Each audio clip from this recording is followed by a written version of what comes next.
Hello, everyone, and welcome back to another episode of our podcast, Good Morning Eastvale. My name is Mollie Kortsen, and I am the city's communications officer. And as a quick reminder, we started Good Morning Eastvale just to give residents and listeners a behind-the-scenes look at day-to-day life in Eastvale. So we're going to have staff, directors, city council members, community members, business owners, all types of people on the podcast to just talk about their life. So today we have our city manager, Mark Orme. I'm going to read a quick bio for you, and then we'll get started. Fantastic. Okay, Mark Orme joined the city of Eastvale in November of 2022 after serving as the city manager in Chico for almost 8 years. Mark also worked for the city of Hemet and worked with celebrity Congressman Sonny Bono. He now lives near Eastvale and loves it with his wife of 20 years and his 2 children. While he is relatively new to the Eastvale team, he has hit the ground running, progressing projects like our future downtown, the Staybridge Suites Hotel, Heroes Bar and Grill, and many other ongoing projects. Mark, welcome to the podcast, and thank you for being here. Oh, thank you. This is an absolute privilege, Mollie. I appreciate the opportunity, and I'm glad the community has such an interest in the behind the scenes, what's going on at City Hall, and seeing what is happening in their neighborhood. It's a great opportunity. I love Eastvale, and I'm looking forward to seeing what you have to ask and answering those for not only you, but the community to understand what really goes on behind the scenes. Well, we're so excited to have you here. We're excited to have you in the city. And as I mentioned in your bio, obviously you moved from pretty far away. So I know your decision to come over here probably wasn't a light or an easy decision. So can you kind of talk about what were some of the driving factors coming here and maybe what have you liked or noticed since being here? Yeah, absolutely. It's one of those questions that you have to ponder before you make any move. And what is it that attracts anybody to a community? And knowing a lot of the individuals that I've met here, they're here for the same reason that I desired to come here. And I'm very, very fortunate and blessed to be here. And that's primarily because what was I looking for? A place that is safe, a place that is family oriented, a place that really desires to have a high standard of living. It's that quality of life. Every city is striving to achieve that. And one of the things as I looked through the lens of what the city looked like online, then the proof's in the pudding when you go and visit. And so when I had the opportunity to come to Eastvale, to drive around, look at every nook and cranny of these 13 square miles of city, I was pleasantly surprised that it comes as advertised. And so that was a key element. In addition to that, I'm also looking for 2 other things in a community to serve. One is a city council that's responsible, a city council that desires to have a high level of standards for the community, and also I want a city council that's respectful. That's, in today's day and age, something that's unique. And so here in Eastvale, I found exactly that. And so it was really exciting to see that. The third element, that personal quality of life, the city council that I'm directly responsible to, but also the city staff. That third element was something that I needed to ensure was in place because oftentimes when you come into a city, you're having to make changes, you're having to move positions around and switch things around. When I came here, what I saw was a city staff on fire. They were on fire for the community. They weren't looking at, oh, this is taking too long or this is going to be a hard project. They're looking to make this community better every day. You don't also find that in many communities where 100% of our team is looking to succeed. That is awesome. It was wonderful to just jump right in the seat and then drive along with the team because we didn't slow down one iota since I got here. The team continues to move forward. And so those are the 3 key elements that really brought me here. And I'm truly thankful that I'm here to serve this community, to bring my skills, my talents, and my experience to bear here for Eastvale residents now and way into the future, I hope. Well, we are so excited that you're finally here. And on a few episodes ago, we had our mayor on the podcast. We also had Councilmember Clint Lorimore. And I was just talking to them because I haven't been in the city too long. And I was just talking to them about how I love, working with the council here and just the staff too. Everyone works so hard. Everyone is so dedicated and driven, and how so quickly I feel like people come to the city and they just very quickly fall in love with it. So absolutely, everyone is just so great here. So thank you for kind of talking about, your experience so far. So another thing that I wanted to ask you about is obviously this is a very historic time for the city right now because we just closed escrow on the first phase of the future downtown property. Yes. And so I was also talking about this on a previous podcast, but I want to get your perspective because we have so many people always asking questions about, where are we at with the property and what is our role in the property and, what's the timeline? So can you just talk about from the city's perspective, especially the staff's perspective, what do we have to do with that? Where are we at with it and maybe a little bit of a timeline? From a staff perspective, you have to have the right players on the field getting the job done. And we have an amazing team who's working diligently to not only deliver on the municipal uses and some additional park space, but also those retail uses. We hear from the community a lot what they would like to see come into the city from the different types of shops, the different types of restaurants. And I will tell you, there are some amazing things on the docket that we continue to hear about that are going to be delivered on this site. And that really excites me as well. So with that, I would say, bring it on. This is one of those things that you do once in a community, and we're going to do it here in Eastvale. And I think it'll make this community proud. Well, I will agree with you and say that I always hear people say, where is City Hall? Yes. Like, people are always so confused about it. Or I also hear people coming in and they're like, oh, I didn't even know that this was City Hall. I'm just so confused about where you guys are.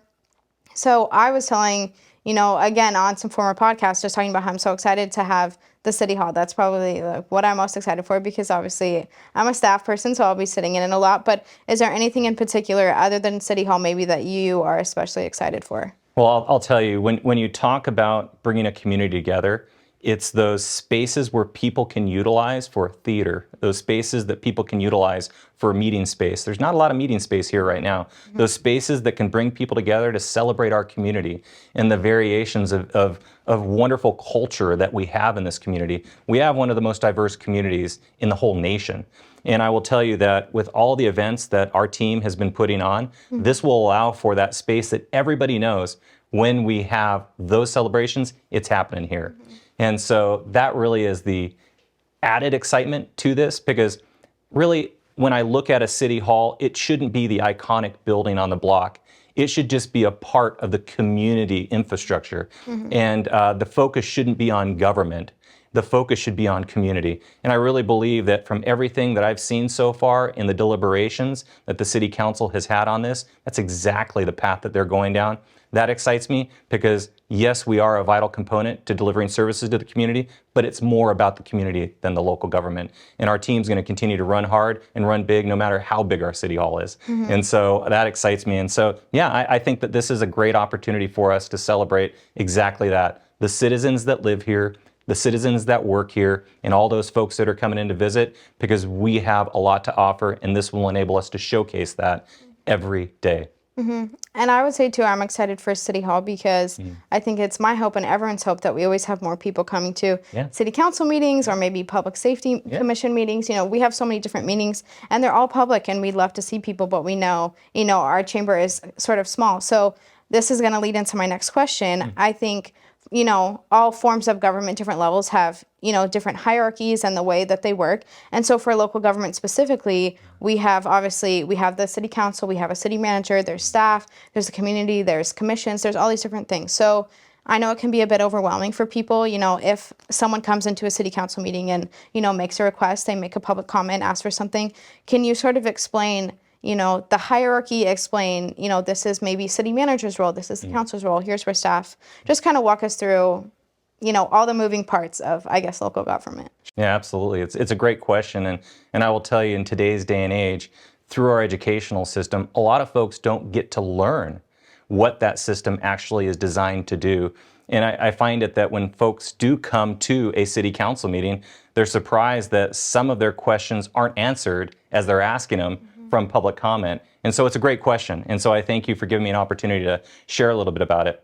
I could take about an hour to talk this through, but I will try to condense it to the best of my ability, and I hope that the audience finds some benefit in that. In government, the government structure, it is designed through federalism. So there's varying levels of local government. You've got federal government, state government, county government, and then you have all these other local types. You have cities, you have special districts. And being at the city level, one of the things that I continue to have asked of me over the years that I've been doing this is, how come the city council didn't answer my question when I got it from public comment? And I asked them a direct question. Well, the answer is simple. State law precludes them from being able to answer the question. And so during those meetings, they have to abide by state law that allows people to make comments, but they won't necessarily get those answers back. So what happens? You have policymakers. Those 5 elected officials in the city council, they are there to set policy. And so that policy is driven by those items on the agenda. So if they were to come, the public, speak to one of those items, they will be able to get answers. if they come under general public comments, they likely will not get an answer immediately. And so that's up for staff to be able to follow up and chat with those individuals that came to discuss their item of concern to hopefully guide them in the best approach to remedying whatever the concern was, or just the basic inquiry that they might have. And so what you have is you have these varying realms within local government. You have the political realm, and then you have the operational realm. In the city manager form of government, it was put in place for a really distinct reason. It's to allow for professional people at the political level to be elected and set policy. At the professional level on the operations side, the city manager is hired to ensure that professional acumen and design is implemented to ensure that those policy directives are followed through on. And so it really is good, and it's the vast majority of governments in the United States, and there's a lot across the world. It's the most prevalent form of local government, because what it does is it separates the political realm from the operational realm. You'll notice that there's a lot of politics in some of the cities that don't have the council manager form of government, and they're usually the larger cities. You see that in New York and LA and a lot of the larger cities. They're more an administrative type of governance. But the council manager form of government allows that strict delineation where the city manager has the ability to hire the staff, to implement the policy directive and get the work done. And then the politics is all at the policy level, where they make determinations upon the future of the city, the direction that we're heading in, and then the city staff deploys the resources to get it done. So one of the key elements of what we have to do as city staff is get that policy implemented. So you set the example earlier of this downtown, this civic center. We have clear direction from our policymakers that said, this is the objective that we have, city staff implement it. So I then go back to the city council, ask for the resources necessary to get it done, and we get the things done within reasonable means if we have budget, adequate budget. So that's a little glimpse of how federalism works.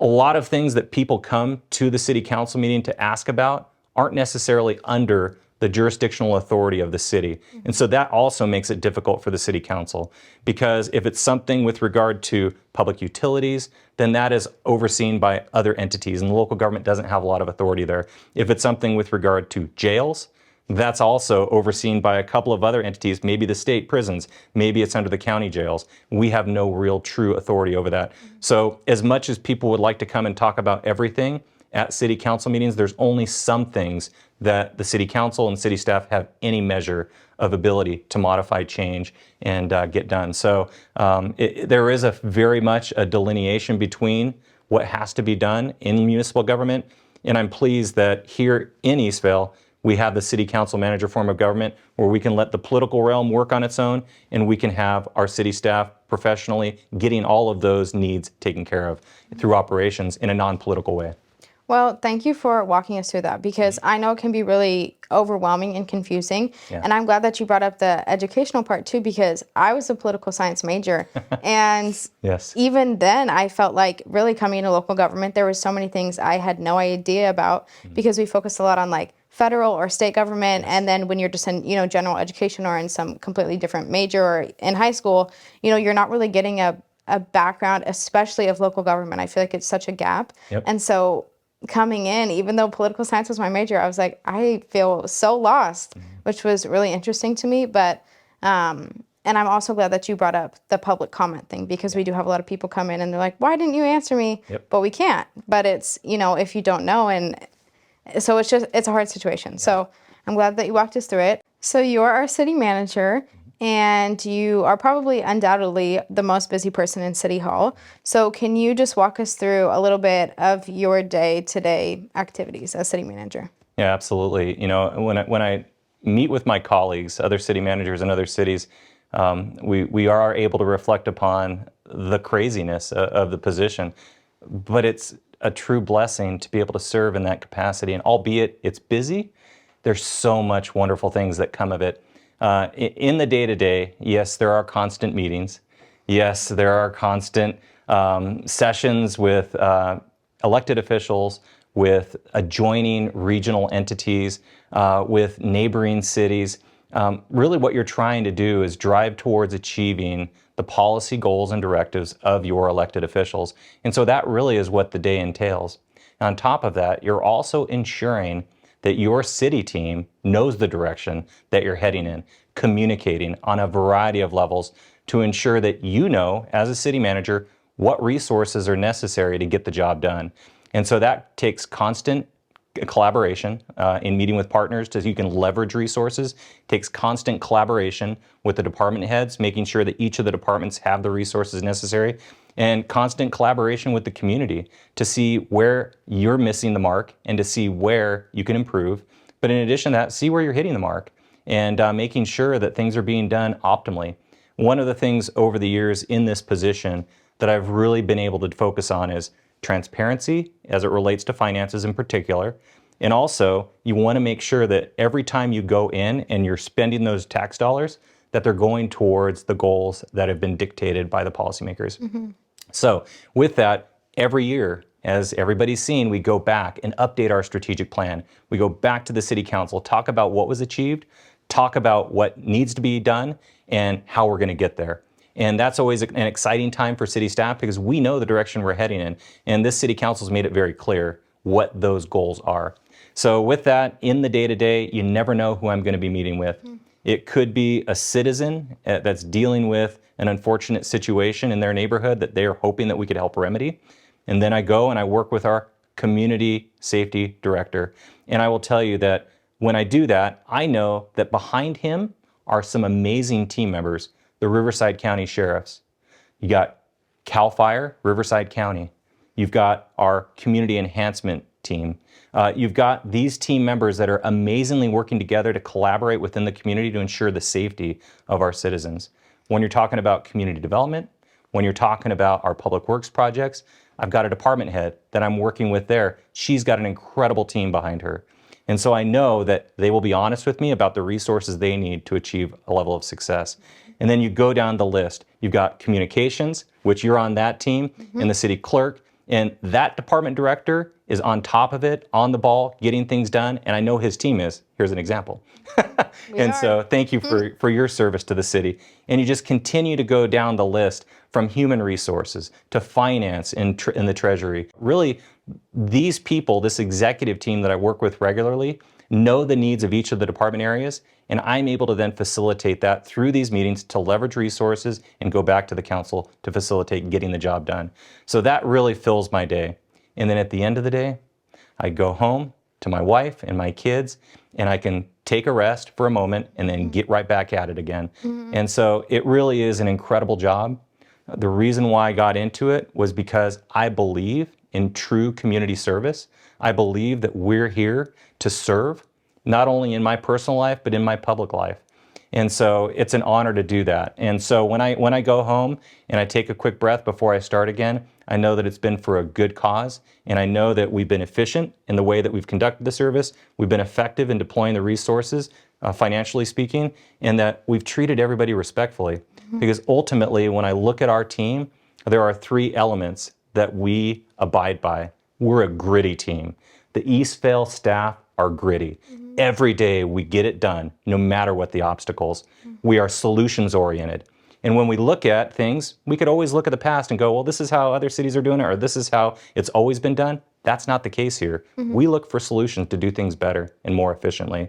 And the one thing that's missing in local government and all types of government is kindness. We need to treat not only each other kindly, but also the community. And so those are the three key elements of what drives our team. And I will tell you, we all rally around that, and we're getting the job done. And as city manager, to re-emphasize that every day is a joy, because those are three things that many communities miss out on, and our team gets it, and we're thriving because of it. Well, I like that you said you go home at night and you get a quick rest, because just so everyone knows, you're always like the first person in the building. And a bunch of us were talking about it upstairs earlier, just saying that we've all like come in at different times, and no matter what time we're getting there, you beat us there. And so I just think that's funny that you are always the first person there. But I remember when you first started and we did that team meeting where we all got to meet you, and you were just, giving us your background.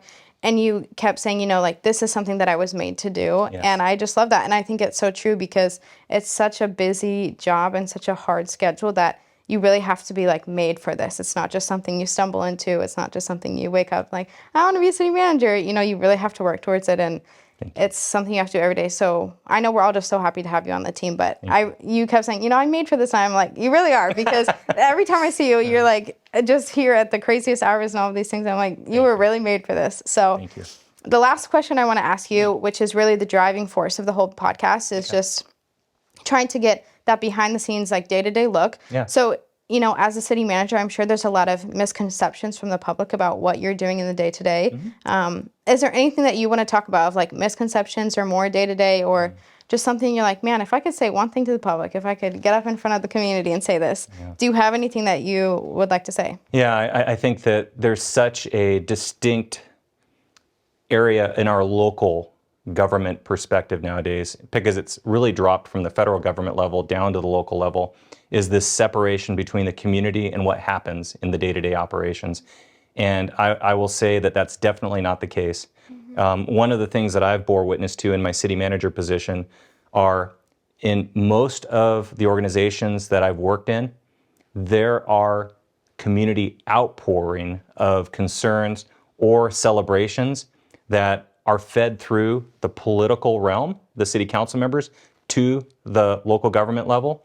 And it's happening. We know what's going on the streets. We live here day to day. So it's much different than the federal level, but there's this overarching blanket that gets cast upon all government. Well, I will tell you, and somebody said it many, many years ago, but all government is local. This is the place where the rubber hits the road. And so if people are thinking that there's a disconnection between what's going on in the local government and what the public really wants, not happening here. Eastvale residents are being served extremely well. I've witnessed it since I've been here. The city council listens, and they not only listen, but they hear. And then they pass that along to staff to ensure that we are aware so that we can quickly get it out there and get the job done. I think that's one of the biggest misperceptions in government nowadays, is that, well, they just don't care, they don't understand. But I will tell you, Eastvale cares and they understand. And so being in this position and bearing witness to that firsthand, I just want to make sure that the community hears that as well. You're being heard, and it's something that's vitally important to us to ensure that we're all treated in a way that's fair, to the best of our ability, and that we're serving the community well. And that I can guarantee. Other than that, I just really appreciate the volunteerism that this community's shown. We've just started up recently a volunteer program, and it's not just always about hiring the next person. It's about also those who are willing to give back through their own time. And what we're finding is that there's a large population here that's desirous of helping to serve. And that helps this community, and it helps the city as well. We see that volunteerism. Not only do we see it in those who maybe have retired, but we're really seeing it in our youth. And so when I go to these community events and I see the youth engaging at the degree that they are, and I can go down the list of all these community groups that are engaging, I'm utterly amazed, because in a lot of communities you don't see that level of volunteerism. Well, here in this community, it's not about hiring the next government employee. It's about leveraging the resources that are available to give their time, energy, and their talents to this community. And I see that not only in those who are older in their years, but also in the youth. That is a beautiful mural of what a community should look like. Because we're here to help support in local government, but we can't do everything. And so to see them reaching out to want to help us, I just think that's beautiful. So I just want everybody to realize that we're not just about hiring more people. We're about leveraging resources and having the community join us in making this community brighter, stronger, and more beautiful. So that's what I would share.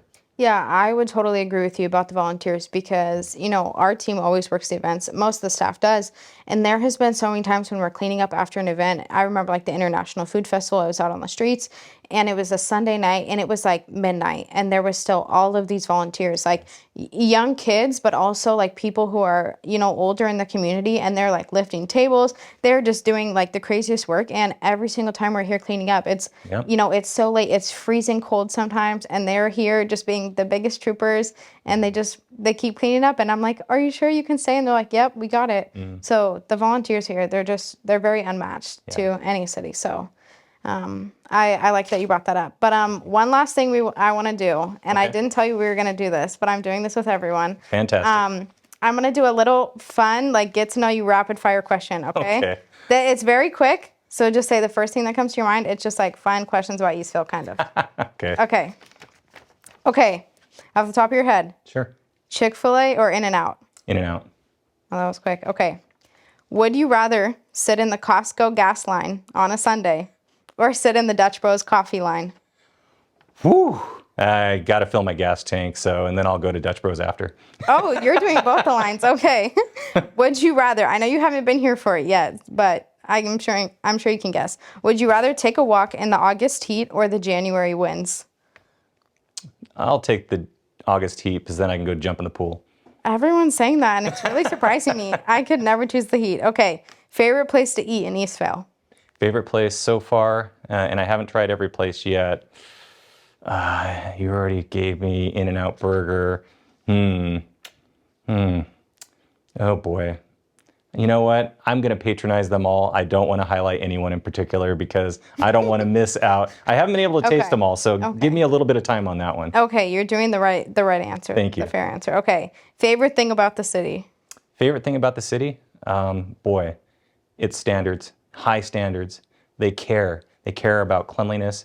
They care about the community. It's just, it's something that I've seen so many lower standards in order to accommodate certain things. The standards here are high, and that just makes me so excited and makes me want to lead. So, Okay, last one. Yep. Favorite interaction or memory you've had so far while working here? Wow, favorite interaction. So I'm going to give a recent example. Okay. Because it was something I've never experienced before, and I hope the mayor doesn't look at me awkwardly after he sees this. But we have a very engaged elected body, and it was absolutely astounding. Our mayor was out exercising, and as he was exercising, getting his running in for the day, he came by City Hall and encouraged us all. He came by, he just said hi to everybody, he brought energy to the building, and it was something I've never seen before in any city. And so that's been a memory I will never forget because what I imagined after that was everybody slapping on their sneakers, just like Rocky, and following him out there up those stairs. But I couldn't find any stairs, so we couldn't do it. But it was absolutely hysterical, and it was fun, and it just brought a wonderful vibe to City Hall. So it's those kind of things that really are cool, and that's a memory I'll never forget. Yeah, this morning we were over here setting up, and I saw that he had posted something on Facebook, and I was like, oh, I wonder what it is. And I watched, and he recorded the whole thing. There's a whole video of it. And it's his face, and it's all shaking. He's sweaty, and he's like, everyone get up. And he's calling people out in City Hall. I'm like, he is so funny. It's he fantastic. Just randomly, and I asked him when he came, I was like, because I saw him earlier, I was like, was that planned? The team know you were going to run through? Right. He's like, no, I just thought it'd be funny. Yeah. I was like, I like it. He's awesome. He's funny, but thank you so much for being on the podcast. Absolutely. We appreciate it so much, and thank you to everyone who tuned in to watch. I hope you guys will continue to tune in and get a behind-the-scenes look. But yeah, it was great, and I'm glad that we got to see you. Thank you, and likewise. And after this, I'm going to go get some Chick-fil-A because I kind of put them behind In-N-Out. But I love you both. We love you both.